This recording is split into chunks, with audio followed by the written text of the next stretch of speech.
За анх удаа би яг одоо бясалгал байна. Энд одоо ухамсарын техник бясалгал гэж нэрлсэн ч болно. Гэхдээ миний хувьд бол илүү шийдлийн бясалгал гэж явдаг л да. Олон улсын нэршил нь бол. Энд гэхдээ ер нь яг өөртөө харьцаж байгаа ухамсарын техникүүд л хийгдэж байна гэсэн үг. Аливаа юм чинь нэг техниктэй байдаг шүү дээ. Алхамтай, арга зүйтэй байдаг. Тэгэхээр ийм арга зүй. Энэ ямар ч амжилттай ийм үйл амжилттай эхэлж байна. Амжилтаар эхлүүлж байна. Тэгээ дээрэс нь хоёул зүрхнээс зүрхэнд ярилцахыг зүрхээ нэгэд хоорондоо нөгөө мэдээж эн чи ярилцлага учраас биенийг нарийн эрчим гоё мэдрээд бие биентэйг ингээд зүрхнээс зүрхэнд ярилцахыг би бас хүсэж байгаа учраас үзэгчдтэй сонсогчдоо илүү одоо нөгөө ухамсарын төвшөнд гоё ийм яриа болоосаа гэж байгаа учраас бит хоёр бас хоёулаа гоё ийм нарийн эрчим долгион дээр гоё долгионоо тааруулах гэдэг. Тэгшгүй дээ. За. Сайн байцгаана уу сонсогчдоо, сайн байцгаана уу үзэгчдээ. Хөхтөнгөр радио хөтөж подкастын ээлжид дугаар эхэлж байна. За яг одоо Хөхтөнгөр радиогийн студид ийм сайхан аялгау сонсогдсон, цагаан хувцастай эмэгтэйг өдөөсөө хараа суулгацсан бид далд ухамсарын талаар ярилцах гэж байгаа. Энэ өдрийн зочин бол далд ухамсарын олон улсын мастер, удирдлагын академийн докторант Ууган Жаргал гэж эмэгтэйг урьсан. Сайн байна уу? Сайн байна уу? Та бүхэндээ энэ цаг мөчийн мэндийг хүргэе. Баярлалаа. Яагаад чинь хойно ард явж байгаа хөгжим сонсогчдод үзэгчид гэсэн анзаарч байгаа бах. Уг нь би асуултаа өөр асуултаас эхлэе гэсэн чинь энэ хөгжмөөс болоод миний тарих өөрөөр ажиллаж байна. Энэ ямар учиртай хөгжим ард явуулаад ингээд арай эхлүүлчихвэ. Ер нь одоо ингээд бид нэр маш их сатааралтай нийгэмд амьдарч байна л да. Тэгэхээр бас энэ яриаг бас гоё хүмүүсийн зүрхэнд үлдээсээ хүмүүс энэ одоо бид хоёрын ярилцлагаас маш гоё зүйлүүдийг өөртөө ингээ гоё үйлдэл болгоод үлдээсэй гэсэн үднэс тархийг гоё амраагаад зүрхэнд нь авчирч байгаа. Тэр зүрхний долгион дээр авчирч байгаа тийм гоё амжилтын долгионтой тийм аялгаа баха. Тийм баха. Хизээ хамгийн сүүлд ийм зүйл сонсож ийм сэдвээр ярьлаа ерөөсөө санахгүй байна. Тэгээд аргагүй бах тийм ээ одоогийн яг нийгмийн эрчим гэдэг юм уу өглөө босоод бүгд цагтаа нартаа уралдаж ажилладаг. Хүүхдүүдэд хичээлд нь хүргэлээ замын төгжрөл яалаа хийлээ, ажил яалаа буцаж гэрлүүгээ яарлаа гэд ийм зав ер нь олдоог юм шиг санагдчихэв. Тэгэхээр бит хоёрын гол сэдв далд ухамсар гэж байгаа юм. Одоо би ярих юм бол далд ухамсар гэж юу юм гэдэг ойлголт надад хомсхон байгаа. Сэтгэл судлал бол шинжлэх ухаан. Далд ухамсар харин яг юу юм бэ? Далд ухамсарыг одоо хэдүүлээ бас гоё нэг юутай болж авъя. Нэгдсэн нэг гоё ойлголттой болж авъя те энэ одоо гоё ярилцлага. Тэгэхээр таны хувьд далд ухамсарыг ер нь хаана байрладаг вэ гэж бодож байна? Би далд ухамсарыг бодохдоо дурсамж юм болов уу гэж бодоод идэг. Хүн одоо юу гэдгийг хүүхэд байхасаа миний амьдрч дадсан надад зүгээр ингээ рефлекс ч юм уу те. Тэгэхээр шинжлэх ухааны тал руугаа орчоод би болохоор арай нэг юм гоё хийсвэр юу гэдгийг зүн бэлэг талаасаа өөртөө тайлбарламаар байгаа боловч чадахгүй. Гэхдээ одоо миний дурсамж юм болов уу гэж бодоо. Тэгэхээр тархинд хадгалагдсан. Тархинд те. Тэгэхээр аргагүй. Энд хариулт бол бас ингээд ийм байж болно. Тэгэхээр бид нар чинь энэ дотоод мэдлэгийг бол одоо бид нар нөгөө сургуульд заалгаагүй ухаан учраас яалтчгүй бас ингээд бүгдээрээ мэдэхгүй байдаг. Тийм учраас далд ухамсар өөрөө байрладаг зэгтэй. Тэгэхээр энэ хүн оролт маань өөрөө хүний одоо хүн төрөлхтний хүний амьдралын хоёр гол цэг дээр те тарих гэдэг нэг оролт байна. Тэрнээсээ шилжээ зүрх рүү шилждэг. За ингээд тарих зүрх гэдэг хоёр ойлголт гарч ирэхний далд ухамсартай холбоотой. Тэгэхээр энэ зүрхэн дотроо бүр зүрхнийхэн дотоод оршихуй дотроо 3 дахь одоо оюун бодлын давхарга гэж байгаад байгаа юм. Оюун бодлын давхарга дээр энэ хүү далд ухамсарын цэг бүр байрладаг, суудаг, тэнд байдаг мэдээллийн сан. Тийм учраас түрүүн та хэлсэн дурсамж бас байж болно. Энэ яг нөгөө хүний өнгөрсөн амьдралтай, урд настай өнгөрсөн амьдралтай холбоотой. Тэр одоо мэдээллийн сан таны угаасаа ген ДНК-гаар өөгдсөн тэр бүх өгөгдлүүд энд оршиж байгаа байхгүй. Тийм учраас хэдүүлээ одоо далд ухамсарал бидний тархинаасаа буугаад шилжээд зүрхэн дотор маань оршиж байгаа. Үнэхээр том тэр оюун бодлын одоо давхарга юм аа. Тэгэхээр одоо цэгийг нь бол хэдүүлээ мэдэж авъя зүрхэн дотор оршдог ахны. Тэгэхээр та түрүүн тарих гэж хэлсэн шүү дээ. Тэгэхээр нийтлэг хүмүүсийн хувьд мэдээж яг тархин дотор л эн чинь нэг оюун санаатай холбоотой те ухамсартай холбоотой зүйл учраас тархин дотор оршд юм болов гэдэг асуултууд яг байдаг байх. Тэгэхээр тэр тархинаасаа бид нар яг шилжээд тэгээд зүрхний систем рүү шилжиж эхлэнгүү тэр дотор оршиж байгаа 3 дахь гүн гүнзгий давхар дээр оршиж байгаа тэр одоо байрлал дээр байна. Тэгэхээр энэ бол ялтчгүй одоо хүний одоо амьдралын бүхэл өөртөө холбоотой бүх тэр дата мэдээллийн сан болчиход байгаа юм л да. далд ухамсарт одоо бүхнийг даатга, далд ухамсар бүхнийг чадна гэж тэгдэг. Тэгэл аливаа бүхнийг сайн сайхнаар бодож далд ухамсартаа даатгах юм бол гүйцэлдүүлдэг гэдэг штеп. Тэгээ яагаад далд ухамсар чухал юм бэ? Далд ухамсарын тухай талаар ойлгосноор хамгийн гол нь одоо үзэж байгаа сонсож байгаа хүмүүсийн үед миний ч хувьд ч гэсэн амьдралдаа өөртөө эргэн тойрондоо хайртай хүмүүстэй яаж эергээр ашиглах вэ гэдэг их сонирн байна. Далд ухамсар өөрөө яг шинжлэх сэтгэл судлыг бол шинжлэх ухаан гэдэг ингээд ярьж шүү дээ. Тэрнтэй адилханаар тэр сэтгэл судлалын бас яг нөгөө суур одоо тэр үзэл баримтлал өөрөө энэ далд ухамсартай холбоотойгоор явж идэг. Тэгэхээр далд ухамсарыг бол ерөнхийдөө хүн өөрт нь хүн болгонд бол байгаа. Гэхдээ энийг бол бас ухамсарын техникүүдээр өсгөх тэр функционал одоо давтамж ухамсарын техникүүдээр хөгжүүлж байж л одоо энэ өөрийнхөө далд ухамсарт нэвтрэнэ гэсэн. Тэгэхээр бид нар бас одоо өөрийнхөө ухамсарыг өсгөхтэй тал дээр эрэл хайгуулах хийж ирсэн хүн бол олно, асуусан хүн бол хариултаа авна. Альва хаалгыг тогшчиж лонгоолгодог тий. Тэгэхээр яг энэ тал дээр бол бас өөр нэлээд бас анхаарал хандуулах хэрэгтэй. Тэгэхээр ер нь одоо энэ далд ухамсар бидний дотор оршиж байгаа учраас тэр оршиж байгаа зүйлийг сэрээх хэрэгтэй болчиход байгаа юм л. Сэрээх техникүүд нь өөрөө энэ ухамсарын техникүүд болчиход байгаа. Тэгэхээр тэгээд түрүүн юу гэж хэллээ? Одоо далд ухамсар гэд та зүрхэнд оршдог гэсэн тий. За яг хөө хүн болгоны зүрхэнд далд ухамсар байж идэг юм байжээ. Энэ далд ухамсарыг сэрэн гэдэг чинь хүн болгон бодохдоо одоо би ч гэсэн амьдрал ахуйда хайртай хүмүүстэй яаж эергээр одоо нөлөөлүүлэх вэ? Одоо ингэ туслах гад ч байгаа юм уу те нэг юм гэмтэй байх гад штэ. Ингийн тулд яг яах хэрэгтэй юм бэ? Яг зөв. Хүн болгон сэрэж чадах уу? Хүн болгон ашиглаж чадах уу? Чадна. Хүн болгон далд ухамсарыг одоо хэрэглэх боломжтой цаг үед амьдарч байна. Одоо миний хувьд хэд ч юм бүр энэ зүйлийг 12 жил өөрийн амьдралдаа дадал болгоцсон байхгүй. Би ч бүр ганц бие хасаа. Яг энэ ухамсарыг хайгаад нэг зүйлээс эхэлсэн байдгийг бас жоохон нэг зүйлд гуниглаад гэх юм уу да.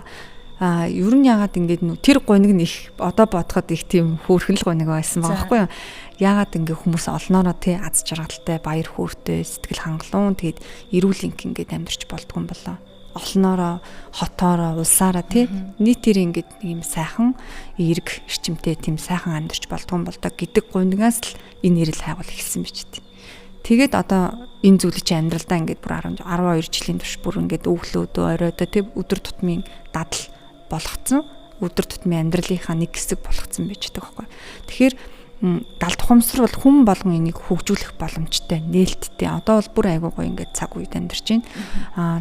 Тэрийг бол техникүүдээр шийдлийн гоё ухамсарын техникүүдийг та өөрөө дадал болгож чадхал юм бол сурсныхаа дараа тэрийг амьдралдаа өөрөө өглөө оройдоо өдөрт 2 удаа ингээд дадал болгож чадхал юм бол таны далд ухамсар бүр ингээд 7 хоногийн дараа, 27 хоногийн дараа, 1 сарын дараа, 1 жилийн дараа бүр маш сайнаар мэдрэгдэж, өөрт чинь бүр баригдаж тэгээд бодлого төвшөндөө одоо ингээ хүрээд цаашаа бүр эргэлзээгүй төвшөндөө хүрээд цаашаа хямралгүй төвшөндөө хүрээд цаашаа болохлээрээ өвчин зовлонгүй тий эрүүл ингээ төвшөндөө хүрээд тийм одоо сэрхэн өндөр одоо ухамсарын дээд төвшөндөө ингээд хүрчих боломжтой болчихж байгаа байхгүй. Тэгэхээр бид нар ер нь энэ зүйлийг л хүн төрхөөсөө л хайж идэм байна л та.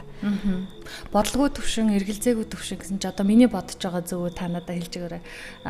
Залуу байхдаа нэг 20 настай байхдаа хүн намайг юу гэж бодож байгаа бол яаж байгаа бол гэл их олон юм санаа зовж сатаарч тий хүний бодсноор баг амьдрах гээд байгаа юм шиг өөрийнхөө хүсэл сонирхлыг нэг тоодоггүй байдаг штэ. За тэгээд одоо нас яваад ихээр зарим хүмүүс их буруу ойлгодог шүү гэж нэг 30 нилийн гараал 40 шахан болоод ирэхээр за ер нь нэг айхтар олон юмд сатаарах хэрэггүй юм байна штэ. Ер нь юу чухал вүлээ? Арт тал маань, амьдрал маань, үр хүүхэд маань, ажил маань гэл нэг томтой хэдийн юмд төвлөрөөд бусад зүйлсийг нэг айхтар зовхгүйгээр ингээд нэг өнгөрөөгöd байдаг гэдэгтээ санд энэ зөв үү? Эсвэл бүр далд ухамсарын төвшөнд та ингээд бодлогоогоор, эргэлзэхгүйгээр гэдэг нь өөр юм байгаад байна уу? Яг эхлэл төвшөндөө бол мөн л дөө. Яг ер нь хүн болгон одоо ярьж ин те бас муу юм битгий бодооч ч гэх юм уу те сөрөг бодлыг битгий агуулаач ста битгий муу үг хэлээч гэд энийг бол ингээд хүн зөнгөөрөө угаасаа энэ тех учиртай учраас ингээд бие биендээ гой зөвлөжл байна л та.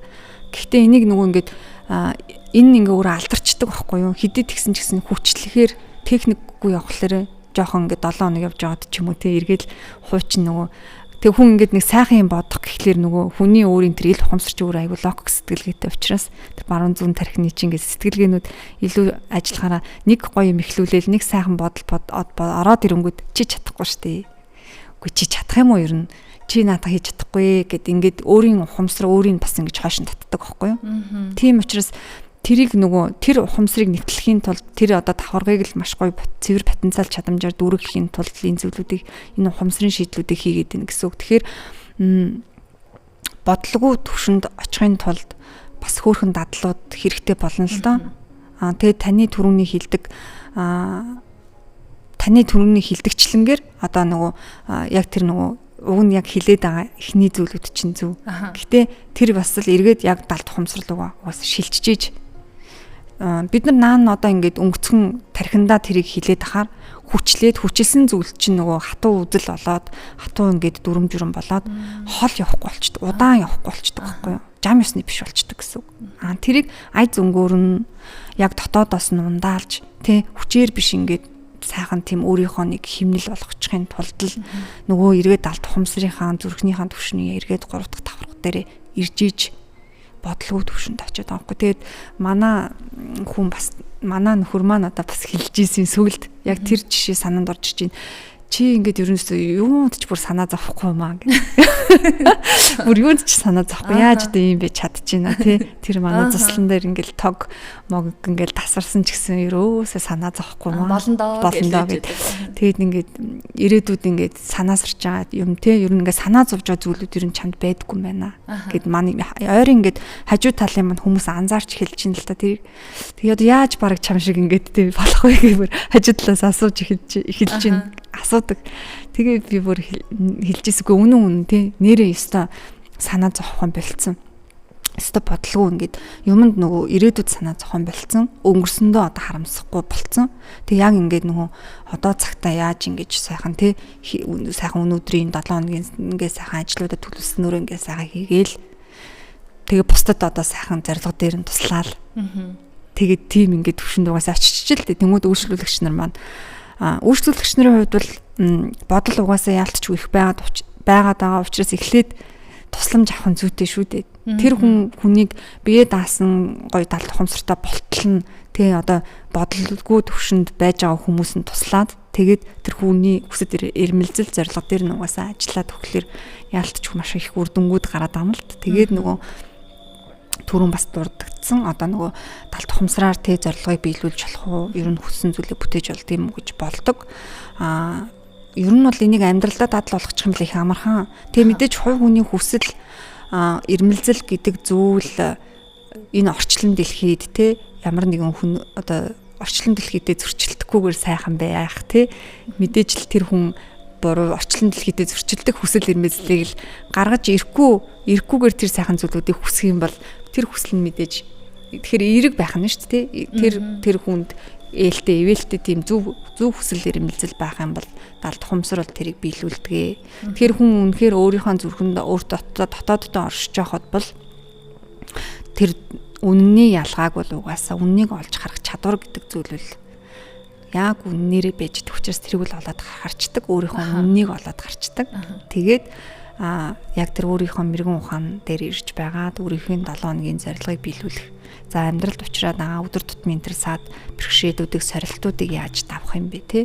Энэ зүйлүүдийг давцсан байх. За мөн одоо би хүн төрөлхтөн гэдэг чинь ер нь энэ хувь хүнийхээ тэр хүсэл эрмэлзлийг асуудлыг шийдвэрлээд тэрийг үйлдэл болгоод сэтгэл хангалуун өөрийнхөө тэр хувь заяаны сэлэгдсэн зам мөрөөр ингээд амжилттай амьдрсныхаа дараа гин шатандаа л нөгөө хүн чинь илүү гэрэлтэй зүйлүүдийг хийчдэг. Гэгэрэлтэй зүйлүүдийг бусдад түгээж ингэж одоо хүн өөрийнхөө ур чадвараар дамжуулаад энэ сайхан одоо Монгол улстай ихтлгийдээ ингэж тэр ур чадваруудаараа дамжуулсан тэр зүйлүүдийг нийлүүлж нэгдмэл болгож чадхал юм бол хүн төрөлхтний сайхан тэр эв нэгдэлтэй хүн төрөлхтний сайхан аз жаргалтай амьдрал бий болох гэдэг байгаа байхгүй юу? Тийм учраас яалтчгүй ингээ бүр явсараа байгаад алсуураа эрхэм зорилго тэр энэ зүйл хийгээд байгаа зүйлсүүд бол бас улс орны ухамсарт хувь нэмэр оруулах тийм ухамсарын тэр дээд төвшөнд хувь нэмэр оруулах зүйлүүд байдаг. Таны яриг ингээд сонссон чинь ямар сэдвээр ярьсан нөгөө Монгол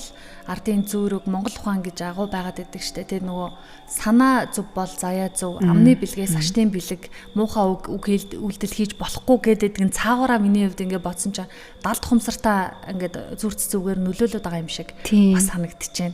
Тэгээ таны нөгөө тодорхойлолт далд хумсрын олон улсын мастер гэж уншиж байсан. Тэгэхээр нэрээ Монгол улсаас бусад газар ч гэсэн далд хумсартаагаа ажиллаж сайн сайхан болохын төлөө байгаа болов уу гэж бодож байна. Бусад оронд ер нь яаж ажилтдаг юм бэ? Бас бид нар шиг ингээл надтай адилхан танаас асуугаал байгаа шиг л ийм өрнөдгөл баг та. Тийм. Тэгэхээр эн чинь бүр ингээд олон улсын одоо бүр төвшөндөө хэрэгэлдэг те энэ зүйлүүдийг. Тэгэхээр одоо түрүүн яг зүрд Монгол одоо хүний тэр зүрд цэцүү үгнээс хилэнгүүд таны хилэнгүүд бас яг нэг зүйл орж ирлээ. Тэр нь одоо манай Монгол улсын тий бас түүхэн гавьяатай бүхэл хүмүүс байгаа шүү дээ. За мэдээж бид нар одоо Чингис хаанаа ярихгүйгээр тий энэ хүн чинь л гэхэд одоо тэр өөрийнхөө далд хумсрын потенциалыг ашиглаж исэн гэдэг нь бол угаасаа нөө хилж исэн хүмүүдээс нь шууд харагддаг. Одоо нөгөө хүний тэр биеийн одоо сайхан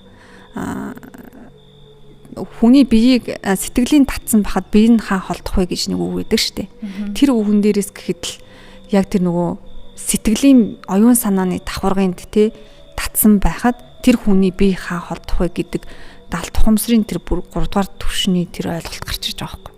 Тэгэхээр энэ хүн чинь бүр тэр үедээ одоо тэр потенциалаа ашиглаж исэн байна. Далд хумсрынхаа одоо тэр потенциал цэвэр энергийг бол одоо ашиглаж тэр октор уугаас ирчим авах тий сансраас ирчим авах оюун санаагаараа тэр гоё дээд ирчмүүдийг хүлээж авч исэн учраас бас энэ их одоо байлдан давлтуудыг ихтлгээд олон улсад бас ингэж гаргаж исэн байна гэх. Тэгээ олон улсын төвшөндөө бол үнэхээр одоо ингэж улс орнууд бол үнэхээр тий нэг бол хэрэгэлдэг болцсон бүр маш олон жилийн туршид одоо маш олон удирдагчид далд хумсраараа маш олон мелоныг бүтээгчид одоо энэ манлайлагчид энэ хүмүүс л ардаа дандаа энэ далд хумсрын зөвлөгтэй байж идэг компаниуд одоо бас маш том одоо компаниуд группууд ч гэсэн өөрсдөө энэ далд хумсрын бүр багтаа хамт олонтой болсон. Тэгэхээр энэ зүйл бол угаасаа тэр хүмүүст зайлшгүй хэрэгтэй юу гэвэл хэрэгтэй. Тэгээд одоо бас нэг жишээгээр тайлбарлахад бид нар хүний одоо энэ бие организм өөрөө ген ДНК энэ систем гэдэг чинь өөрөө ерөөсөө ингээд нөхөн сэргийх тий эрчтэй байх, хүчтэй байх тэр зүйлүүдийг ерөөдөөсөө ингэж шаарддаг. Одоо тэрийг хүмүүс юугаар одоо бас нөхөд байна гэхээр жишээ нь одоо нөгөө энержи одоо ундаа биш тий сэргийх энержи ундаа сэргийх төрлийн кофе юу гэдэг бүх төрлийн тэр сэргийх зүйлүүдийг хэрэгэлдэг штэ. Тэрийг хэрэглэсний дараа мэдээж тухайн зүйлийг одоо хэрэгэлсэн учраас тэр хүнд бол тийм мэдрэмж төрдөг тий. Тэгэхээр түүнтэй адилханаар тэрийг бол бид нар гаднаас авч хэрэглэж байна. Харин дотоодоос тэр амьдралын эрчмийг бий болгоод өөрийнх нь тэр гоё хүчийг мэдрэх, цаглашгүй тэр бүтээлийг тойрвох, тэр гоё хүчийг мэдрэхийн тулд энэ далд ухамсрын тэр гүнзгий гоё алхам руу орцсон байхад яг тэр нөгөө та бүхний хэрэглээд идэг тий энержи ундаа хэрэглэж байгаа юм шиг л тийм хүч бүр ингээ мэдрэгддэг байхгүй. Маш амархан өгнө. Тэгсэн чинь одоо хүмүүс тэгж бодож байгаа. Би ч гэсэн за бошуухан тийм болох юмсан. Хамгийн ихний ямар алхам байх вэ? Нэрэл би сайхан юм бодох ёстой шүү гэвэл миний тарих намайг дийлээл. За би нэг 5 минут сайндаа бодож ирсэн ал ар амьдрал юу вэ? Ажлын төлөвлөгөө юу вэ гэж намайг дайраад ороод ирнэ. Гэтэл яах ёстой юм бэ? Одоо айтайхан тэнцвэржүүлэн ядаж те далд хумсраад авмгаалт гөмөхөд. Тийм. Тэгэхээр одоо хэдүүлээ бас яг энэ ярилцлагаараа бас нэг хідэн үйлдэлийг гой сураад авчи те. Илүү одоо тархинаасаа би гоё зүрх рүү шилждэг үйлдэлийг зааж өгье гэж бодож байна. Тэгэхээр бид нар одоо угаасаа маш их ингээд тарих өөрөө бодол ихтэй байна те ялчгүй бодлын манангаас жоохон ч гэсэн завсарлага аваад тэгээ зүрхэндээ бууж ирэх тэр одоо үйлдэлийг хамтдаа хий. За ингээд хоёр гараа ингээд нийлүүлээд баруун гар дээр тий эхлээд яг бүр ингээд яг ер нь бол энэ юу өндөгнүүдэд нийлүүлээд ийм сарва мудра буюу энэ пирамид ингээд мудраг зааж өгөхгүй даа. За тэгэд хүмүүс эхлээд бас ингээд зүрхэндээ ирэхийн тулд энд тарих явж шүү дээ. За ингээд тарихнаас доошо буугаад төвлөрөл анхаарал сэрхүй амьсгал 5 6 7 8 9 дагаад ингээд зааварчлагдагаад би зүрхэндээ ирлээгээд за тэгээ энэ бол ингээд пирамид сарва мудра байгаа бүх өндөгнүүдэд гоё нийлүүлээ. Жохон оршоод үзээрэй. Би зүрхэндээ ирлээ. Та нүдээ яг ингээ хүмүүст хэлж байгаа учраас ингээд явчих те. Тэгтээ нүдээ ингээд анаад хоёулаа бас та нүдээ анахыг хүсэж байна. Ер нь нүдээ анаад таны үйлдэлийг яаж байгаа бол гэж бодоод сэтгэл тогтож өгөхгүй. Түрүүн тэгтээ хоёулаа эхлэхдээ бас хийсэн те. Тэгээ энэ бол бас ингээд нөгөө амжилтын мудраа гэж үздэг. Энийг за тэгээд ер нь одоо ингээд ажиллаж байхад одоо дэлхийн улс орны төлөөлөгчд, удирдагчид, манлайлагчид за одоо олон улсын тайзан дээр үг хэлж байгаа хүмүүс ер нь энэ мудраг ингээд үдгэн дээр авцсан байдаг шүү. Та бүхэн ингээд бас харуул.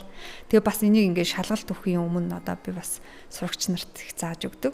За аливаа ингээд шалгалт өгөхийн өмнө те ингээд ямар нэгэн сандралтай байгаа гэвэл жоохон эргэл зайцтай байгаа гэвэл энэ ингээд эхлэлээ айгуу гой зөв тавьчихна гэсэн үг байхгүй юу? Өөртөө гой ажиллаад. Тэгээ энийг ингээд энэ мудраг ингээд өөр дээрээ ингээд авчирчих юм бол маш гоё ингээд амжилттайгаар эхэлнэ. Та аливаа ер нь улс орныг төлөөж одоо эсвэл үг хэлж байгаа хүний хувьд бол бас нөгөө их гоё оновчтой ярих тий ямар нэгэн зүйлийг гоё оновчтой ярих алдах ирэхгүй байх нь ш. Тийм учраас тэрийг оновчтой тэнцвэртэйгээр гоё хүмүүст хүргэхийн тулд энэ мудраг авчгаар ингээд аяанда гоё дотоодоос нас тэнцвэртэй тэр одоо үг хэл дуу хоолой бас гарч эхэлнэ л гэсэн үг. Тийм учраас амжилтын гоё юм мудраа тэнцвэрийн мудраа. Тэгэхээр энийг гоё ингээд та бүхэн маань зүрхэн дээр авчираад аливаа зүйлийг гоё эхлэхийн өмнө бас өглөөг эхлэхийн өмнө ингээд гоё би зүрхэндээ ирлээ. Төвлөрөл, анхаарал, сэрхий, амьсгал 6 7 8 9 гээд 3 удаа гоё тавтаж эхлэе.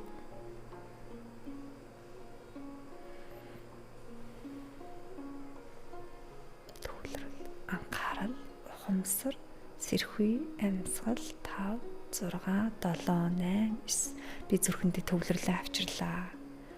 Би зүрхэндээ ухамсараа авчирлаа. Би зүрхэндээ амьсгалаа авчирлаа. Би зүрхэндээ сэрхүүгээ авчирлаа. 5 дахь шууг авчирлаа. 6 дахь шууг авчирлаа. 7 дахь шууг авчирлаа. 8 дахь шууг авчирлаа. 9 дахь шууг авчирлаа. Бүрэн боллоо. За ингэж энэ бол одоо далд ухамсрал руу шилжих хамгийн эхлэлийн одоо техник гэсэн үг тийм. Хүмүүс ямар нэг юм өөрөө мэдлэхгүйгээр далд ухамсартайгаа харьцаж эхэлсэн тохиолдол байдаггүй. Одоо жишээ нь би ямар нэг ажил хөөцөлдөж байгаа л энийг ажил бүтчихээр надад нэг юм мэдрэмж байгаад байсан юм аа. Энэ угаасаа бүтэх гээд байсан гэл өөрт мэдрэгддэг штэ. Тэгээд зарим нэг ажил эхлэхээс өмнө л нэг юм хөдөлж өгөхгүй яагаад чи нэг энэ болох юм болоо да гэд эргэлзээд байдаг. Тэгэд энэ нь магадгүй хөгжүүлвэл далд ухамс руу эсвэл нөгөө зүүн совин гэдэг юм болов. Байдгүй гэвэл яг байдаг. Тийм. Тэгэхдээ нөгөө байдаг зүйлээ бид нар чинь бас нөгөө тэр нь бол байдаг. Тэрийг харин нөгөө илүү нөгөө сэргэгээр соргогоор тэр потенциалын өсгөх тал дээрээ жоохон бүрэн дүүрэн биш л хэрэгжилж гин гэсэн үг байхгүй юу? Угаасаа эн чинь бид нар гаднаас ямар нэгэн зүйлийг хийгээд байгаа юм биш шүү дээ. Гаднаас те ямар нэгэн одоо жишээ нь шууд одоо витамин уудаг шиг шууд ямар нэг юм уугаалаа юм уу ингэж хэрэглэегүй гэсэн. Хүний угаасаа өөрт нь байдаг заяамал ирсэн тэр мөн чанарыг тэр одоо зүйлийг л сэрэж потенциалыг хүчрхжүүлж төвчүүлээд байгаа л техникүүд байхгүй. Тэгэхээр яалтчгүй санамсаргүйгээр л энийг хэрэгэлсэн байж авах удаатай байх зөндөө тийм удаа бол байгаа. Харин энийг илүү бүр ухамсаржуулаад илүү сэрхүүдээ төвшөндөө аваачаад илүүтэйгээр бүр гоё хөгжүүлж өсөлт хөгжилтийг л гоё мэдрэх хэрэгтэй л дээ. Тийм. Та 12 жилийн өмнө нэг бодлоос эхлээл далд ухамсарын талаар бодож эхлээд ингээд 10 жил судлаад эхэлсэн гэж штэ. Тэгээ таны хийж эхэлсэн хамгийн анхны үйлдэл юу байсан бэ? Одоог бодоход далд ухамсарын талаар ярьдаг нүүр намж гэдэг юм их айхтар түгээмэл байгаагүй штэ. Тийм. Эхлээд тэр чин жоохон охин байгаа штэ. Тэгээд би чин бас яг орон нутагт яг Архангай нутгийнх тэгээд яг орон нутгаас ирж исэн. Тэгээд эхний төвшөндөө л нөгөө шууд өөрийг л өөрчлөх юмсан тий бүр ингээд нэг ямартай ч гэсэн нэг юм хүч байдаг юм байна. Тэгээд энэ хүчийг хайгаад тэгээд ингээд суралцах зүйлүүд техникүүдийг үүсгэх юмсан гэдэг. Тэгээд яг энэ шат руу орж исэн. Тэгэхээр та нөгөө яг бодитгүй кейсээр жишээгээр тайлбарлуулах гэдэг тий. За тэнийг жишээг тайлбарлчвал бас илүү гоё юм уу? би яг нөгөө энийгээ бүр яг даалт ухамсарын техникээр болчлоо да гэжсэн техник болохоор одоогор ингээд нөгөө цонжин болдгийн зам руу ганцаараа явжилаа. Тэгээ явж байгаад тэр карьерийн замаар хойшоо яваад тэр туул голын тэнд очтیں۔ Тэндээ гоё ингээд даалт ухамсарын техникийг уу болон гэж салаад одоо ч гэсэн байгалаа тэр зам тэгж салаад тэнд ингээд техник хийж явахдаа за одоо ингэ хот дотор чинь нөгөө хөдөө өссөн учраас маш гоё ингээд уултаа устаа газрыг л угаасаа гоё гэд бодож байгаа ш. Тэр нөгөө шуугаа илүү гоё гэж удаа. Тэгээд даалт ухамсараараа тэр техникээ ингээд өөр дээр ажиллаж шүү дээ. Тэнгүүд энэ Улаанбаатарт хамгийн ойрхон уултаа устаа газар нь тэрэлж байт юм байна гэд. Тэгээд тэр тэрэлж гэдгийг тэр үед чинь болохоор ингээд шууд худалдаж авах гэхээр нөгөө тэрэлжийн газрыг авах те шууд бэлэн мөнгө те бүх зүйл ингээд материалын зүйл нь хүрэлцээтэй биш вэ. Тэнгүүд нь би тэгж хэлж ялаа. За ингээд намайг те яг энэ хүү газрыг авах боломжтой болох хүртэл нь ингээд хэрэгжид гоё газар хадгалж байгаараа гэд. Хадгалж байгаараа гэд. Тэгээд хилчээд гоё ухамсарынхаа техник шийдтийн бяцлалаа хийчээд тэгээ явахгүй юу. Тэгээ байжсэн чинь хаа хойно миний нөгөө ирээдүйд одоо суусан хүн маань суусан одоо тэр чинь суухаас өмнөх бүр хичнээн жилийн өмнөх үйлдэл байгаа байхгүй. Тэгсэн чинь хантайгаа суугаад тэгээ байжсэн чинь манай ханы найз нэг өдөр тэрэлжид урдг юм байна. Ингээд хоёр манад ирээч. Тэгээ очисон чинь тэгдэг юм шүү. Манай урд ингээд нэг газар хадгалсан байгаа юм. Танаа хаваач гэж байна. Хадгалсан байгаа ингээд. Тэгээд яг нөгөө миний одоо тухайн үед даалт ухамсарын хийжсэн техник маань тэгэхээр ийм одоо холбоостойгоор ийм гоё нарийн эрчмийн холбоостойгоор биелдэг. Тийм байна. Материалын зүйлээр шүү ярьж шүү дээ. Тэгээд яг одоо тухайн анхны тэр гоё кейс маань гарч шүү дээ. Миний өөрийн амьдрал дээр. Тэгээ яг гоё хадгалсан байсан. Одоо авцсан байгаа яг тэндээ амьдэрдэг. Айгуу гоё. Одоо надад бас ийм тохиолдол нэрээ бодогдчихэв. Оюутан ахуйн цагаас эхлээл Улаанбаатар хотод ирж амьдарч байгаа хүмүүсийн хувьд чинь хаана амьдрах уу гэдэг маш том асуудал шүү дээ. Одоо хэрэн залуучууд тулгарсаар байгаа асуудал. Тэгээ би түрээсийнхаа байранд сонины хайжилбраас байрны зураг ингээд хан дээрээ хадаад одоо нэг хүслийн самбар гэл хүмүүс их хийгээд байдаг шүү дээ. Тэр маягтай зөвхөн ингээд хадаал тэгэл ингээд манах яг ийм байртай болно да Улаанбаатар хотод ингээд байртай болоод амьдрна гэд тухайн үед л тийм юм бодож байсан. Тэгээд тэр бас ингээд биелсэн. Тухайн үедээ би одоо бодохдоо маш их хүсэж чадсан юм зүрхэндээ. Тэгтэл би өөрийн мэдлгүүгээр ингээ одоо ярьсан чи би арзах өдрөөс дөрж чинь өөрийн мэдлгүүгээр даалт ухамсартаа зүрхэндээ хэлсэн байна. Зөвхөн тархиндаа бодоогүй байсан байна. Одоо ингээ таныг ярьсан чинь нэр ийм юм байдаг штэ гэдэг. Бас л хүүхэд байхаас эхлээл би багш болно доо. Эсвэл ингээл тухайн үед ч одоо манай үндэсний радио телевиз лээ штэ. Телевизээр ингээд гоё яриа суудаг ийм хүн болно доо гэд боддог байсан. Дандаа л тийм юм боддог байсан. Тэгээд одоо ингээд насан туршсан хайнаа ботход багш болох хүсэл минь яг ингээд яриад тантай яриа сууж байгаа хүсэл маань биелсэн байна. Тэрийг би тархиндаа биш зүрхэндээ бодсон байна. Тэгэд энэ олон хүн заавал тэр өсвөр наснда гэхгүй одоо ч гэсэн өөр өөртөө сайхан зүйлийг дуудахын тулд яах ёстой гэж бодсон чинь таны хэлээд байгаа энэ аргуудаас суралцах ёстой юм байна. Тэгээд дахиад арга зааж өгч болох уу? Тэгэхгүй бол би яг өөрийгөө мэдээд байна. Тархиндаа бодож байгаа л өдрийн тал тэрэнд бодохгүй. Тэгээд ингээд өөрийнхөө бодит байдалд бууж өгөх гээд байна. Өөр арга байна уу? Хамгийн шилдэг арга нь. Хүн бас нэг юм хөргөн давруу зантай байдаг тий. За энэ болчлоо дараагийнх нь яах вэ? Дараагийнх нь яах вэ гэдэг. Одоо ингээд юу яллаа л да. Сая хамгийн сүүлийн жишээ бас гоё 12 дугаар ангийнхаа хүүхдүүдийн нөгөө сургуульд орох тий. Ирээдүйн гоё мэрэгчлээ сонгоод сургуульд орох тэрхүү зорилго дээр нь одоо миний бас үйлчлүүлэгч нартаа хүрдэг хамгийн гоё бас үр дүн гаргадаг нь энэ одоо зорилготой бяцлал зорилготой ухамсар зорилго дээр нь гоё ажиллаж өгөөд тэр хүний зорилгыг маш гоё ингээд тэр хүний зорилго шууд ингээд тий ийм гоё үр дүн гарсан гэд маш гоё баяртай үр дүнгуудээр эргэж гоё уулздаг дахин. Тийм учраас зорилго дээр нь би маш гоё ингээд дэмждэг үзүүлээд байна да гэд. Тэгэхээр арга байна ялтчгүй байна. Тэгэхээр яг эхний төвшөндөө хідүүлээ бас гоё юу яа бичих аргыг зааж өгье. Тийм.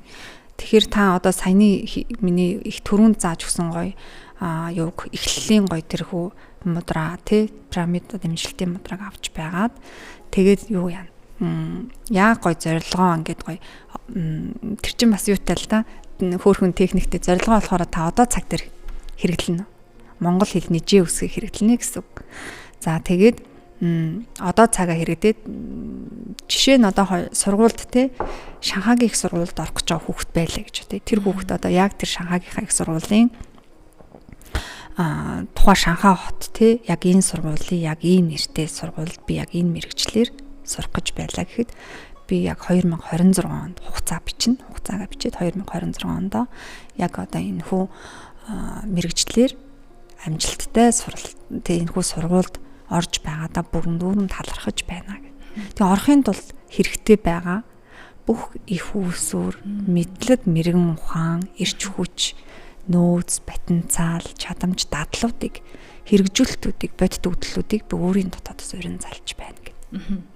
Энийг унтахтаа хэлнэ. Бас өглөөс ирээд хэлнэ. Далд ухамсарын цаг гэж байгаа юм л та. Унтахад өглөөс ирэхэд яг тэр унтаас ирүүний хооронд маш хүчтэй ажилладаг. Тэг хамгийн багад 27 хоног хэрэглэхээ. Тэр үед 27 хоног хэлж явах үед үрчлэл явагдаж байгаа гэсэн. Шилжилтийн хугацаа байхгүй юу? Тэр хэдүүлээ том зорилгод руу орохоос өмнө 27 хоногийн өмнө далд ухамсартаа ажиллах хэрэгтэй. Өөртөө бас бэлдэх хугацаа өгнө шүү дээ. Далд ухамсарт бас бэлдэх хугацаа. Нөгөө далд ухамсар чинь нөгөө даатах дээд ухамсар чинь тэр авч биелүүлж үйлдэл болгохын тулд өөртөө чинь хүчээ нэгтгэхийн тулд аливаа юмд ч хугацаа хэрэгтэй ч процедурууд хэрэгтэй ч гэдэг. Тэгэхээр ийм зүйлүүдийг хэдүүлээ бичээд бичсэн зүйлээ эргээд одоо юу яана гэсэн үг. Далд ухамсартаа унтахтаа хэлэх нь өглөөс ирээд хэлэх нь. Энэ бол одоо бас ингээд ажиллаад болох боломжтой зүйл байхгүй юу? Тэгээд хамгийн багадаа бас тасралтгүй 27 хоног энэ өөрийнхөө зорилготой ухамсарын төвшөнд зорилготойгоор ухамсартайгаар сэрхүүтэйгээр төвлөрөлтөөр анхааралтайгаар амьсгалтайгаар ажиллаж гин гэсэн үг байхгүй. Маш гоё. Тэгэхээр эн чинь ингээд төвлөрөл ирлээ, анхаарал ирлээ, ухамсар ирлээ, сэрхүү ирлээ. 5 6 7 8 гэхээр 9 дахин хүчтэй болж өгч байгаа байхгүй. Тэр альва зүйл дээр төвлөрөл анхаарал хоёр очихоор хүний ухамсар гоё зорилготойгоор очдог. Тэгээд сэрхүү нь очихлаараа гоё дээд хэмжээсэнд доод хэмжээс дээд хэмжээс гэж байна шүү дээ. Тэгээс 100 хүртэл. Тэгэхээр тэр 100 гэдэг хэмжээсээр очиж гин гэсэн үг. За тэг хүний амьсгал очихлаараа тэр хүний амьдралын эрчим гоё зүрхний эрчим очдог. Төмний тань хэлдэг шиг би зүрхэндээ хүссэн учраас болсон юм биш үү. Тэгэхээр зүрхний эрчмээ авчдаг. Тэгээд 5 дахин 6 дахин 7 дахин 8 дахин 9 дахин болгочоор тэр гоё 9 дахин оршихуу ингээд 9 дахин илүү томорч очиж гинэ гэсэн тэр хүсэлт. Тийм байна. Тэгээд цаг нь бас их гоё цаг юм байна. Өглөө яг унтаас ирүүний хооронд таны хамгийн ихний хийх үйлдэл. Тийм байна. Тэгэд угаасаа хүн унтахад хөвчлэн хүмүүсийн нойр хулжлаа гээл байдаг штэ. Яг тэр ингээл унтахгүй ингэж байх хоорондоо л яг энэ хүслээ бодох нь штэ. Яг хүсэл гоё цаг байна. Тийм байна. Тэгсэн чинь нөгөө талаасаа яах вэ гэсэн чинь нойр хулжаад яг ингээд ашигтай өнгөрүүлэх цаг хугацаагаа арай буруу бодолд зарцуулаад байдаг. Дандаа биш юм а гэхэд ингээд санаа зовнсон зүйл хамгийн түрүүнд тархинд орж ирээд байдаг. Тэгээ тэр нь одоо нөгөө муу үг ажиллаа хийн гэдэг шиг нөгөө талаасаа сөрөг бодол бодох юм бол бас далд ухамсарт сөргөөр нөлөөлөх үү. Сая хоёлаа дандаа сайн далын яриа биелснээр ярьлаа шүү. Тэг нь нөлөөлөлгүй яах вэ? Тэгэхээр одоо энэ чинь нөгөө шууд яриад болиулцдаг зүйл биш аахгүй юу? За ингээд сөрөг бодол бодохгүй шүү гिचэнгүүд нөгөөд чи шууд бодох юм болчихгүй. Тийм. Тэгэхээр нөгөө илүү нөгөө гүн гүнзгий төвшөндөө болохлээрээ бас л энэ зүйлтэй чинь нөгөө ажиллах техникүүд гараад техникүүд байна. Тэгэхээр сөрөг зүйлсүүдийг сөрөг мэдээллээс хол байхын тулд ер нь бол тэр зүйлийг удаан сонсох хэрэггүй байгаа байхгүй. Бид нэр одоо олон нийтийн тэг хэрэгслээр авч байгаа тэр мэдээллийг ч гэсэн илүү одоо юм нэг ухамсарлаг төвшөндөө бас сонсох хэрэгтэй гэсэн үг. Та ядчил тэ 9 минутаас илүү тэр зүйлийг сонсох хэрэггүй. Тэр 9 минутаас дээш илүү ингээд сонсчод нөгөөдхий чинь ингээд далд ухамсарч хүлээж авах гэдэг шүү дээ. Удаан байгаад тах тусам. Тэгэхээр бид нар шилжилт хийгээд ядаж өөр газар очиж суух хэрэгтэй. Хэрвээ ингээд хажууд чинь байгаа хүн үнэхээр тэр мэдээг сонсоод суугаад байл ядаж та өөрийгөө өөрчлөхийн тулд босоод явчих хэрэгтэй байхгүй юу? Босоо явчих хэрэгтэй. За тэгвэл тэгж хаалт хийх нь байна. Бас л нөгөө ээжүүд би өөртөө тулгарсан юмнуудыг илүү төлхөө асуугаад ихний хэлж байна. Ээжүүд хүүхдүүдээ өвдөх гээд байгааг яагаад чи нэг юм зөнгөөрөө мэдчихэд байдаг штэ. Одоо өвл болоо ханаа чухна ихсэл гэдэг юм уу. Тэгэхээр яагаад чи нэг сэтгэл санаа тавгүй болоод зүгээр ингээл унтж байгаа хүүхдээ очоод тухан дээр нь дарж үзэх гэдэг юм уу. Нэг иймэрхүү мэдрэмж төрөөд идэг. Энэ далд хумсартай холбоотой байх уу? Эсвэл зүгээр миний нөгөө хувь хүний онцлогоосоо шалтгаалаад хитрхи ямар нэг юм санаа зовмтгой байдалтай холбоотой юу? Ингэж нөлөөлдөггүй. яг бодит байдал дээр бол бас уг нь санаа зовоод байгаа нь бол уг нь сайн зүйл биш л дээ. Тийм. Гэхдээ мэдээж нөгөө их хүн хоёрын хооронд бол маш нөгөө ДНК-гийн ген одоо удамшлын маш хүчтэй нөлөөлөл нөгөө нарийн хэмжээс аюу өндөр бичдэг байхгүй. Ээж хүүхэд хоёрын хооронд. Тэгэхээр тэр бол одоо нөгөө илүү нөгөө сэргэг байж чадах юм бол соргог байж чадах юм бол та тэрийг урдчлан мэдэж болж чадна. Тэр ингээд зүн совин төрөөд байна гэж штт. Тэгэхээр тэрийг бол мэдрэх нь бол зайлшгүй. Яг тэр нөгөө холбоосороо нарийн эрчим хамгийн өндөртэй нөгөө хүн холбоосороо төрсөн учраас яалтчгүй та мэдэх нь зүйтэй гэсэн үг л тий. Гэтэ буруу зүйл бол биш ээ. Буруу зүйл биш. Хэдийгээр мэдж байгаа нь бас даваа талтай гэж үзсэн. Урдчлан мэдчихвэл тийм бас сайн. Далд хумсрын талаар ярина л гэдэг би хорхосоо л гэдэг надад нэг юм юр бусын гой санагдаад л гэдэг. Тэгсэн чинь хитрхи том сэдв рүү гинт ороод өөрийнхөө дурлж байгаа асуултуудад энэ тэндээс нь асуугаад байдаг. Таны яг бодлоор далд хумсар гэж эндээсээ эхлээд ийм байх хэвээр ингэж хөгжүүлээд ингэж амьдралдаа хэрэглэх хэвээр гэдэг дарааллыг би эвдсэн үү?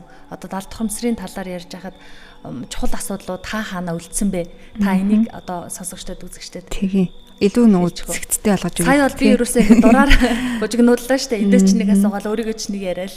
Тийм. Тэгэхээр хэдүүлээ эхлээд юу ямаар нь одоо бидний өөрт байгаа зүйлүүдээ мэдэх хэрэгтэй байна. Тэгэхээр бидний биед бол 132 мянган энергийн сувг оршиж байгаа. 70 мянган эд эс оршиж байна. За тэгээд нөгөө чакраны тэр 9 чакраны цаана 132 мянган энергийн сувг оршиж байгаа байхгүй. Тэгэхээр энэ 70 мянган эд эсийн цаана бас потенциалууд оршиж байгаа юм. Тэгэхээр тэр потенциалуудыг бид нар одоо цэвэр эрчимтэй байлгахгүй болохоор л нөгөө нэг бидний эрүүл мэндэд одоо асуудлууд үүсээд байгаа юм. Өдөр тутамд бас асуудлууд үүсээд байгаа юм. Тийм учраас илүү одоо ингэж ойлгохын тулд юу вэ л да бид нар эхлээд одоо энэ тархины бүтц гэж байгаа юм. Бид нар өөрт байгаа зүйлүүд нь энэ тарих мэдрэлийн систем гэж байгаа. За энэ мэдрэлийн систем хамгийн одоо нэг зүйлийг л нэг жишээг л авч үзье л да. Одоо энэ тарих гэдэг бүтцээс бид нар далд хумсрын одоо нэг техникийг авч үзье. Бүгдийг ярих юм бол өнөөдөр бол одоо хөрөлцөхгүй цаг. Тийм учраас за одоо энэ тухны төв дээр мэлмийн хүрд гэж байгаа. За энэ хоёр нүдний төв гэж байгаа юм. Хоёр нүдний төв. За тэгэхээр мэлмийн төв болохлээрээ хүний дотор хараа гэж байна. Дотор хараа гэж үздэг. Энийг бол тэгэхээр энэ дотор харааг бид нар гоё төвлөрүүлээд, идэвхжүүлээд ингээ гоё анхаарад, хайрлаад, халамжлаад эхлэхээр үннийг олж харах чадвартай болчихдог. За тэгээд мөн баруун зүүн тархийг солилцол энд явагдаад байгаа байхгүй юу? Яг энэ тухны төвд баруун зүүн солилцлууд явагдаж байна. За түүний цаана өмчин тархи шүүрлийн булчирхаанууд ялгарч байна.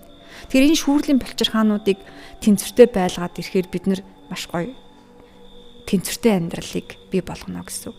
За тэгэхээр энэ тархин тархины нэг цэгийн л ярихад л ийм зүйл байгаа байхгүй. Тэгээд энэн дээр одоо ингээд гоё далд хумсрын техникийг хийхэд баруун зүүн тархи одоо IQ гэж яриад тэр зүйл маш гоё ингээд холбоосууд нь гоё шин холбоосуудыг үүсгээд эхэлдэг. Шин зүйлүүдийг танин мэдэх, ухаарах тэр туулах чадвар нь аюу гоё болоод эхэлдэг. Одоо энэ далд хумсрын техникийг тэр энэ хүүцэг дээр хийснээрээ 7 хоногийн дараа 27 хоногийн дараа юу болох ач холбогдол нь гэх юм бол маш гоё шинэ холбоосууд үүсээд эхэлнэ. Шүүрлийн булчирхаанууд ч гормоороо ажиллаад эхэлнэ гэсэн үг. Маш гоё тэнцвэртэй болоод эхэлнэ. За тэнд одоо бидний бас зүүрлэх юм бол усан ориглуур мэт тийм гоё үзэсгэлэн гоог бий болгож идэг тийм одоо булчирхаа байгаад байгаа юм л да. Тэгэхээр тэрийг эмэгтэй хүмүүс ч эрэгтэй хүмүүс ч тэрийг дотоодоосоо ингэж гоё тий хүний арьс гоё ингээ гоё гүлчийгээд гүлийгээд нөгөө үрчлээснүүд багасаад эхэлдэг. Тэр чин бүрийн тархины дотор оршоод байна шүү дээ. Тэгэхээр бид нар гаднаасаа нөгөө тариа илгээл гаднаасаа ингээд одоо гоо сахнаар хийлэгдэг. Тэр чин бас дотоодод та бас хийж болох юм шүү. Тий дотоодоос хийвэл нөгөө илүү бас жам ёсны байх гэдэг шүү дээ. Тэгэхээр та илүү үзэсгэлэн гоо тий яг усан ориглуур шиг тэр одоо тархиныхаа системийн шинэ холбоосуудыг гоё ингээд гоё ажилуулж эхлэе гэх юм бол зөвхөн одоо энэ тэр дотор хараан дээрээ 3 удаа өдөрт төвлөрөөд байхад тэрхүү тасгалыг ингээд жижигхэн богинохон хийгээд тахад л таны тэрхүү зүйл ингээд тархины систем чинь маш гоё болчихно гэсэн. За тэгээд толгой нь өвддөг одоо хүмүүс байлаа гэхэд хоёр нүднийхээ төвд төвлөрөхөд л одоо нөгөө толгой өвдөх ч юм уу тийм нэгрийн ч юм уу тэр зүйлүүдээс ангижирдаг одоо нүдний хараа сайжирдаг гэд цаана бас юм ангаахын эрүүл мэндийн ач холбогдлууд айгүй их энэ одоо далд ухамсарын шийдлийн бясалгал дээр юм их байгаад байгаа байхгүй юу. За тэгээд тархин дотор дахиад үлдэж байгаа зүйлүүд бол их байгаа шүү. Ингээд ерөнхийдөө тархиг явчих. Тархи. Энд тэнгууд одоо ингээд энэ ер нь бол бясалгалын одоо газрууд бол их байгаа л да байгаа. Тэгэхээр та бүхэн маань ер нь бясалгалын газруудаа бас сонгохдоо энэ ямар алхамтай явж байна? Энэ бясалгал ямар алхамтай явж байна? Тэ? За энэ бясалгалын алхмууд ямар цэгүүд дээр очиж байна? Яаж очиж байна? Нүдэн анаа дагаараа тэгэл бясалгаад дагаараа гэл ингэм бол эн чин тэр дунд ч бөө юм бол нөгөө өн чин айгүй нөгөө боддог юм а бодсон хിവэрэлэн сатаарсан хിവэрэл байна. Нөгөө ангижирсан төлөв дээр очиж чадахгүй. Тийм учраас тэр тархин дээр чи ихлэ явна. Ямар ч бясалгал бол би төвлөрлийг үүсгэж чаддаг аа л гэж боддгийн. Гэхдээ цаад талынхын төвшингүүд бол арай өөр байдаг бахал гэж байдаг угаасаа. Тэгэхээр тархин дотроо тэр явж байгаа бүтцүүд цэгүүд чинь явсараа байгаад эргээд тэр бясалгал дахиад зүрх рүүгээ шилжиж чадчихэв. Тэр шийдлийн ухамсарын бясалгал ухамсарын одоо тэр төлөв чинь зүрх рүү шилжиж байна гэдгийг бас анзаарч хэрэгтэй. Тэгээ энэ тархинаас зүрхний хооронд шилжилт үүсэж байгаа юм байна. Энийг бид нар дадал болгоод бас өдөр тутамдаа шилжүүлээд сурчих хэрэгтэй. Тэрх юм бол тархичин халахгүйгээр, гацхгүйгээр, төвжрөхгүйгээр дүүрхгүйгээр одоо тэр далд ухамсарлуугаар шилжиж чадна гэсэн үг байхгүй. Тэгээд далд ухамсарлуугаар шилжчихээр ер нь бол утсаар одоо ингээд жишээлээд үзэхэд тэр утас дүүрчгээр бид нар хаард руу шилжүүлэх эсвэл шинэ полдер нээгээд шилжүүлж ижил нөгөө багтаамж жигсдэг шүү дээ. Тэгэхээр та далд ухамсарыг бол багтаамж гэдээ ойлгочих. Таны багтаамж, таны одоо нөгөө мэдээллийн сан, дата гэдээ ойлгочих хэрэгтэй. Тэнгүүд тэрийг ингэж дүүргэхгүйгээр те илүү хүчийг өөртөө нэгтгэж авах гэдэг юм шүү. Тэгээд тархинаасаа зүрх рүү шилжиж гин үү энэ зүйл гэдгийг анзаарч хэрэгтэй. Ер нь аливаа бясалгалыг хийж явахтай.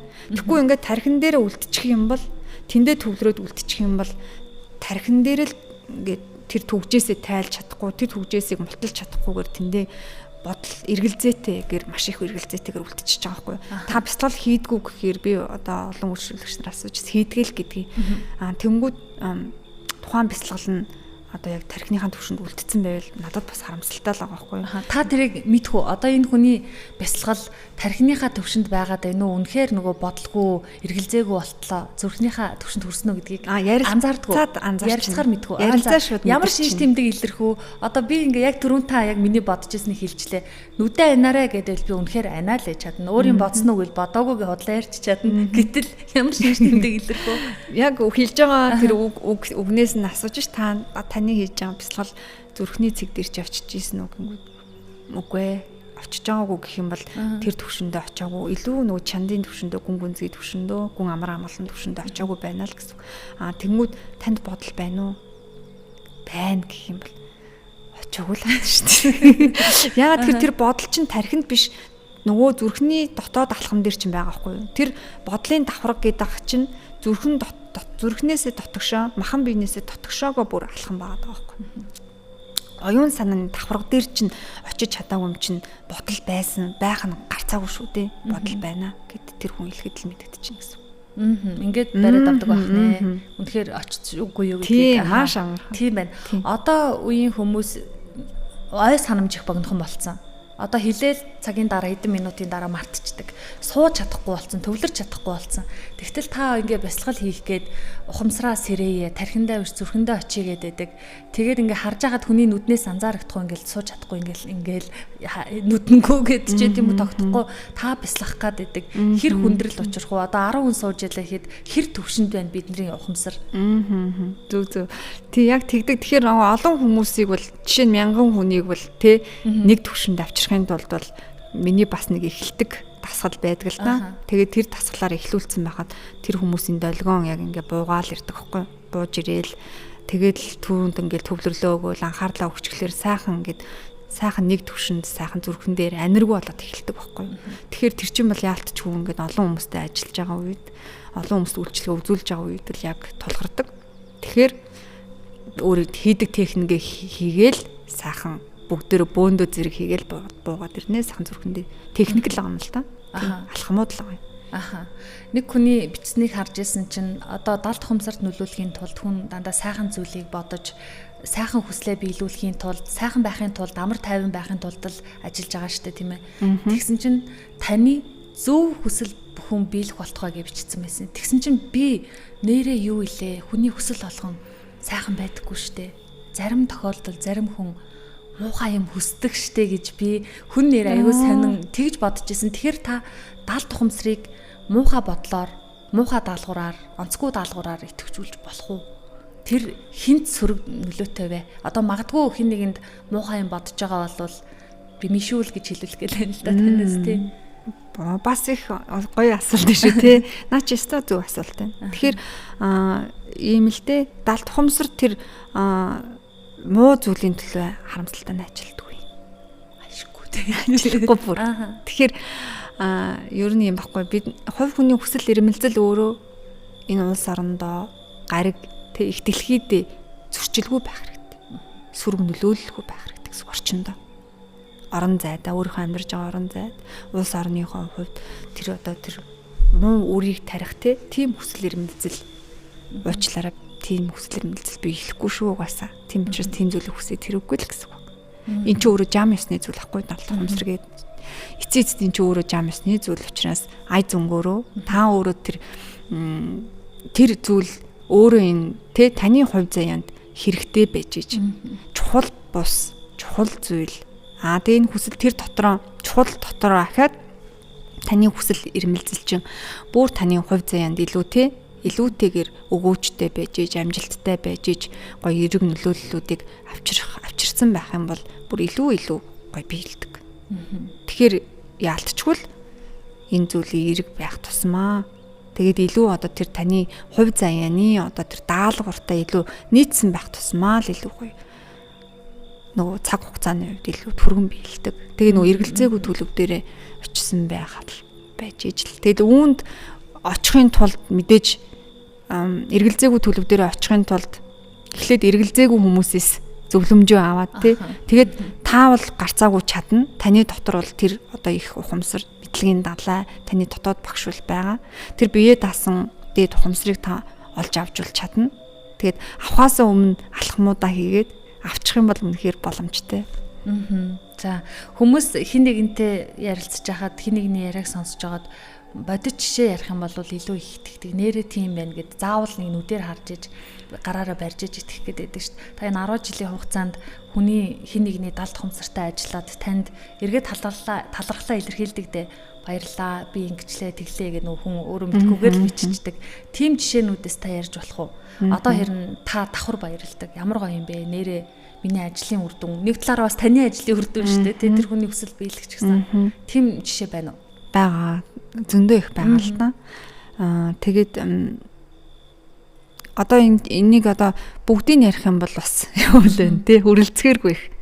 Миний одоо ингээл хүмүүс за ингээд салбараар нь ярьчих тий. Сургуульд ингээл би яг одоо энэ сургуульда яг нөгөө ажиллаж исэн тий. Яг бодож исэн нөгөө хоёулаа хамт зорилгоор орсон тий. Тэрхүү гоё шийдлийг гаргаад тэгээд тэргээ тодруулаад ингээд далд хумсартайгаа хамт ажилласан. Тэр сургуульдаа бол орчлоо. Гэт ингээд маш их баярлалаа гэд хэлж исэн хүн байна. За тэгээд мөн одоо ингээд нэг өөрт нь одоо бас хэрэгцээтэй нэг материалын зүйл хэрэг боллоо шүү дээ. Одоо тухайн би одоо энэ удиралдаа тий энэ одоо материалын зүйлсийг яг ингэж зарцуулах юм байна. Тэгэнгүүт энийг одоо би хүрэлцээтэй байх хэмжээнд нь тий олон их усрээс орлоготой байхын тулд ажилласан тэр зорилго биеллээ баярлалаа гэж хэлсэн байна. За мөн одоо нэг нойргуудалтай ингээд 5 жил явцсан 3 жил явцсан ингээ 2 жил болсон хүмүүс байж байгаа. Тэр нойргуудлын төвшөнд очсон хүмүүс би одоо энэ хүн нойргуудл гэдэг зүйлээсээ ангижрлаа. Баярлалаа гэж хэлж байгаа зүйл байна. Тэгээ эд баялагын төвшөндөө ингээд орон сууц байрны төвшөнд бол за би одоо ингээд яг байртаа олъё гэжсэн ажиллаад байртаа олчлаа баярлалаа гэсэн хүн байна. Тэгэхээр ингээд бодоод үзэхэд бол салбарт ингээд ерөөсөө л тэр зорьсон одоо хүмүүсийн зорилго дээр ажиллаад тэр нь үр дүн гаргадаг учраас л тэр хүмүүс эргэж холбогддог. Тийм учраас ч би ч өөрөө бас сэтгэл хангалуун байдаг. Тэр хүмүүс маань ч гэсэн гоё хангалуун байж идэг. Үр дүн те эн чин ачаалбагдал нь гарч ийн шүү дээ. Тэгэхээр альва зүйл би юундээ нөгөө энэ миний ур чадвар тэр хүний одоо цаг хугацаа зориулсан те бүх үнцнээ зориулсан тэр зүйл энэ хоёрын ачаалбагдал нийлээд ингээ гарахад бол үнэхээр гоё. За тэгээ энэ ажлаа ингээд урам зоригтой хийх бас нэг гоё хөшүүргэл болдог л та. Тийм байна.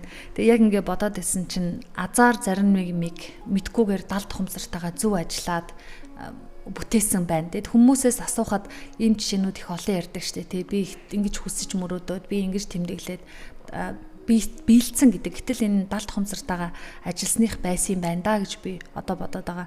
Тэгээ магадгүй сонсож байгаа үзэгч сонсогч та далд хумсраа сэрээж дэм болъё одоо өөрөө өртөөл гэсэн үг шүү дээ тийм ээ дэм болъё гэж байгаа бол зөв ажиллах хэрэгтэй юм байна. Бяцлаглалын газар очиж байгаа хүнээ бас зөв сонгох хэрэгтэй юм байна гэж өнөөдрийн одоо энэ дугаар дээр би тэгж утсан. Нэрэл одоо зүүн бэлэг гэхээсээ илүү өөртөөгөө ажиллах гэсэн үг юм. Хумсрын техникүүд л юм байна тийм ээ. Шийдлүүд техникүүд л явж байгаа. Ерөөсөл хүн чинь өөрөө энэ хумсарт хүн төрлөختөн учраас тийм яалтчгүй бид нар энэ дотоод мэдлэгийг бол бид нар уг нь ингээд бүр багаасаа уг нь сурцсан байсан бол илүү л цаг хугацааг тий сайхан залуу наснда өөрийнхөө тэр хувь заяаны гоё сэлэгдсэн хувь заяаны даалгавраа чаддаг нэг ур чадвараараа гоё биелүүлээд тэр зүйл чинь л ер нь хүн өөрийнхөө ур чадвараар олсон үн цэнтэй зүйлэл бие биендээ ингэж нийлж нэгдмэл гоё нийтдээ гоё community нэгдмэл хүч нэгдмэл баг тий болдог шүү дээ. Тийм учраас цаанаа бол юм бас учиртай байгаа. Тийм байна. За баярлалаа. Тэгэхээр өнөөдрийн ярилцах хугацаа энэ түрээд өндөрлөж байна. Энэ удаагийн зочин сонсогчдоо далд хумсрын олон улсын мастер удирдлагын академийн докторант ууган жаргал байсан. Далд хумсрын талаар одоо миний бодлоор яг нэг мэдэж авъя да. Ер нь ямар учиртай юм бол гэж эргэлзэжсэн ихний одоо нэг хэсгийг л ярьлаа. Таны хувьд бол ерөөсөө ингээл энэ том сэдвийн дөнгөж ихнийх нь одоо юу гэдгийг шагаагаад өнгөрч байгаа юм шиг санагдчихж байгаа бах. Хэрвээ дараагийн дугаар хийвэл та дараа агсан төвшөнд ямар сэдвийг одоо далд хумсраас алийг хөндөөл зүгээр гэж бодож байна. Энэ удаагийн дугаар далд хумсар юу вэ гэсэн сэдвээр юуг нэммээр санагдчихэж байна. Тэгээд өнөөдрийнхөө ярилцлагыг дуусгая. Тэг ер нь бол хүмүүс энэ далд хумсрыг одоо жишээ нь одоо бас надаас манай нэг үйлчлүүлэгч нэг зүйл асууж ирсэн. Тэгээд тэр их сонио асуулт байсан. Үйлчлэгээ авахаас өмнө таны одоо энэ бяцлагал далд хумсар тэгээд ер нь техник одоо би бол ингээд одоо надад ачаалал ихсгэр ч юм уу те би ингээд хаяа арх уучдаг юм а гэсэн баг. Тэгээд тэрнээс одоо яг юугаар ялгаатай юм бэ гэж асуудгийн. Тэгээд би бас наа чин нэрээ ямар бас те өөр өнцгөөс асууж байна. Үнэхээр те бас ингээд хариулмаар асуулт байна гэд хариулсан. Тэгсэн чинь нэрэл одоо ингээд хүн чинь энэ амьдралд нэг жоохон завсарлага авах дадал хэрэгтэй гэдэм юм л да. Энэ хүний амьдралд өөрөө. Тэнгүүд хэдийгээр энэ тэр одоо арх тамхи ч юм уу те одоо юу гэдгийг тэр гаднаас хэрэглээд байгаа тэр зүйлүүдийг нэрээ одоо энэ дадлаар эерэг те ийм хумсрын дадлаар солижууд нөгөө хүмүүс чинь илүү бас энэ зүйлүүдийг бас хийх бах та бүр тийм дадал хэрэгтэй байгаа байхгүй. Тэгэхээр биднэрт амьдралын эрүүл хэв маягийн хумсартайг ажиллах тийм дадал хэрэгтэй. Тэгээ тэр хүнд би тэгж хариулжсэн. Яг архины хувьд бол те эн чин та тархиныхаа эсүүдийг те холбоосуудыг бол гэмтээж байгаа. Ер нь бол гэмтээж байгаа. Тэгээд хоруу чанар хэрэгтэй шүү дээ. Хоруу чанар хэрэгтэй. Та маргааш нь таны бие организм систем те ямар болдог вэ та мэдж байгаа шүү дээ. Чи өөрөө хоруу чанартай за ингээд эсүүд хөхөж байна тий эсүүдээ та алдаж байна. Мэдээж та энийг бүр их хэмжээгээр ингээд та бол мэдээж бас тодорхой хэмжээнд хэрэглэдэг. Гэтэ энийг хэмжээгээр хэрэгдээд ирвэл та бүр ямар хэмжээсэнд хүрэх вэ гэдгийг ч бас таамаглаж байгаа. Бяцлаглалын хувьд бол гэхдээ та нөгөө энэ дадлыг бол мэдээж ингэж асууж байгаа асуулт нь өөрөө тий бас их сонирхолтой байгаа байхгүй юу? Тэр чинь нэг дадлыг тий нөгөө бяцлагалтай бүр холбож асууж биш үү? Тэгэнгүүт энэ хумсрын техник бол яалтчгүй ингээд өөртөө гоё тий цаг гаргаад яг завсарлага аваад тэгээд өөртөө гоё дадал болгоод тэгээд энэ бол өөрөө жам ёсны зүйл юм аа гоё. Нөгөө таны асуугаад хариулт бол жам ёсны. Таны системийг тий таны эдисийг бол ягаад ч гэмтээхгүй. Бүр нөхөн сэргийг бүр итгэвчүүлнэ. Бүр гойд гой төвлөрүүлнэ. холбоосуудыг чинь тархины ядч холбоосуудыг чинь нэмэгдүүлнэ. Зүрхний тэр гүн гүнзгий гоё гүн амар амгалан төвшөнд авчирна. Тэгээд та нэгдсэн систем дээрээ ирнэ. Өөртөө байдаг тэр гоё потенциалуудыг, ухамсаруудыг, оюуны тэр гоё давтамжуудыг, долгисуудыг тэгээд оюун санааны тэр гоё материаллык баяжуулалтуудыг баяжуулалт гэхээр оюун санааны баялаг хийгээд материаллык баялаг энэ зүйлүүдийг та бүр гартаа барьж тэ оюун санааныхаа баялагийг бол та бүр тэлж энэ орчлон бүршийн цоон шин дээр харна. Өглөө болгон сэрэгт чинь та урам зоригтоос ирнэ. Тэгээд энийг харин та дадал болгож сольж чадах юм бол та тэр одоо буруу зуршил те ариг там хэрэглээд байгаа зүйлүүдийн хооронд энэ дадыг суулгачих юм бол таны одоо тэр эрүүл мэндэд ийм өөрчлөлт ийм зүтгэсэн тэр хүн чивчмэг болчихсон. Тэгээд нэг ийм жишээ болсон доо. Тэгэхээр үнэхээр ийм сонин асуулттай ч бас учирдаг. Тийм байна. Одоо тэгээ зарим тохиолдолд нэг кино үзээд, дуу сонсоод, клип үзээд, кофе уугаад юу ч хэдийн заримдаа нэг ингээл юу ч бодохгүй. Өө ямар сайхан болчихваагүй хүн тэгжээд штэ өөрөө мэдхгүй. Тэгтэл далд ухамсараа хөгжүүлэх чинь одоо энэ гоё сайхан үйлдэлийг өөртөө хөвшүүлэх болчихж байгаа юм байна шүү дээ. Хүмүүс нэг сайхан тархин амраах хийсэн гэл хоббитоо болохыг хичээж байна. Фитнес ямар нэг юмд явахыг хичээж байна. Гэтэл одоо энийг чинь дасгалжуулдаг бас арга байна. Тийм үү? Тийм. Тэгээд дадал болчих юм бол тэр дадлын хэмжээс та тэрийг хэрэгжүүлэх өдөр те сар хоногуд чинь хэр их байх тусмаа нөгөө далд ухамсарын 95% нөгөө функционал чадамжныхаа дээд төвшин рүү та тэрийг тэр бол хязгааргүй ингээд маш гоё дээд давтамж байна шүү дээ. Тэрлүү та ингээд тэр дээд давтамжаа өөрөө ингээд гоё ихсгээд явна гэсэн үг байхгүй юу? Та 5-аас 10% болох юм уу далд ухамсарынхаа 10-аас 20% руу та шилжих юм уу? Тэрийг таны дадал шийдэх гэдэг. 20-оос эсвэл 30% функционал давтамж руу авчрах юм уу? 40-оос 50 болох юм уу? 50-аас 60 руу авчрах юм уу гэдгийг таны дадал шийднэ. Тийм учраас аливаа зүйлд тууштай байх, тэр зүйлийн гоё ач холбогдлыг гаргана гэдэг нь л юм л та. Нэг асуулт байна. Таны одоо энэ төвшин хэдэн хувь төрц явж байгаа гэж та бодож байна? Тэгээд төвшин агснаар энгийн дүнгиж одоо над шиг анх мэдээлэл сонсоод сууж байгаа хүмүүсээс давуу тал нь юу вэ? Миний хувьд л одоо шууд одоо нөгөө нэг хувь хэлбэл бас хүмүүстэй жоохон юу санагдаж магадгүй. Тэгэхээр би ямар ч л хэсэн нөгөө хүмүүсийнхаа үйлчлүүлэгчийнхаа бас нөгөө үр дүнг харахаар бодлого төвшөнд очижээ. Эргэлзээгүй төвшөнд очижээ. Тийм учраас ямар ч эргэлзээгүй байгаа учраас бодлого төвшөнд байгаа учраас хямралгүй төвшөнд байгаа учраас тэр хүний зорилгыг биелэгтэн хурдан биелэгтэн би үр дүн гаргаж чадчих юм байна гэж үйлчлүүлэгч нарынхаа үр дүнгээс харж байгаа. Таны амьдралд нөлөөлж байгаа эерэг өөрчлөлт нөлөөлөл хуучин дөнгөж ухамсарын талаар сайн ойлгоогүй байхад ийм байсан бол одоо нэг хэр аргийн имийг ингээд өнгөрөөдөг ч юм уу ингээд шийддэг болсон доо гэсэн. Миний амьдралд нөлөөлсөн зүйл гэвэл маш их байгаа. Гэхдээ нэгэн зүйлийн дуртахад хүн болгон өөрийн гэсэн бас нэг юм зан араншин, ген, ДНК тэг химийн уралтай ингээд төрдөг шүү дээ. Тэгэхээр миний одоо ингээд хэрвээ би энэ замаар яваагүй байсан бол тэг хүн болсон нэг хүнийг хоош нь татдаг нэг муу дадал зуршил гэж байдаг хгүй хүнд залхуурал ч юм уу те юу гэдэг эсвэл юмыг цагийн тулгаж хийдэг ч юм уу те тэр зүйлүүдийг л тэр муу дадлуудыг би энэ зүйлээр солиод арилгаад устгаад өдөр болгон одоо ингээд шин нэгдсэн ухамсарын төвшин бүтээгч хүч рүүгээ эргэлзээг орчиж байгаа байхгүй. Тэгэхээр тэр зан араншингийн хүн болгонд л байдаг юм нэрлэх юм бол зан араншин надад ямар зан араншингийн муу одоо сөрөг зан араншингууд байна вэ гэд та хэрвээ ингээд бичээд үзэх юм бол багтаал нэг 3 гарандаа байгаа. Тэгэхээр тэр муу одоо тэр юуг л бид нар энүүгээрээ бүр ингээд устгахчихж байгаа байхгүй. Тэгэхээр миний амьдралд хамгийн их нөлөөсөн нь миний одоо өөрийн тэр одоо муу дадал гэж байсан бол миний ДНК-та төрсэн, ген ДНК-та төрсэн тий удамшлын мэдээлэл байсан бол тэр зүйлүүдийн маань бүгдийн сайхан устгаад, цэвэрлээд, арилгаад тэгээд гоо шинэ бүтцийг үүсгээд, шинэ ухамсар холбоосыг үүсгээд, шинэ одоо тэр бүтээлийг үүсгээд, тэр далд ухамсарыг үүсгээд явж байгаа нь л миний бүр хамгийн олзуурах штай зүйл гэж боддог. За баярлалаа.